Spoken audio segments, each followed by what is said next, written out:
คู่นี้จังเลยทำงานเสร็จแล้วก็หยอกกันอีกป้าโหมีขนมป้อนกันอีกป้าคู่นี้น่ารักจังเลยโอ้เป็นคู่ที่น่ารักนะโอ้น่าหยอกกันอีกแล้วโอ้ยเขินหยอกไปหยอกมากเขินเลยยายเขาแค่หยอกกินขนมยายเฉยๆยายไม่ต้องเขินเดี๋ยวเมียก็หายเลยเดี๋ยวเมียมาเลยยายพอตกตอนเย็นมานะกลับห้องเมียก็ด่าเอาอีกนะจะไปแกล้งกินของยายเขาทำไมล่ะยายมีคนเดียวยังมาแกล้งยายอีกโอ้ฝุ่นไปฝุ่นเลย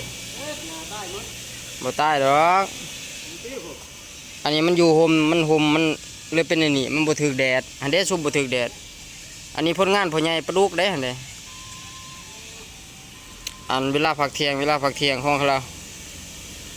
บางคนก็เล่นโทรศัพท์บางคนก็นอนโอ้แต่มันสบายเนาะหั่นคนนั้นก็เรียบร้อยไปแล้วนะก็ขึ้นบ่นอน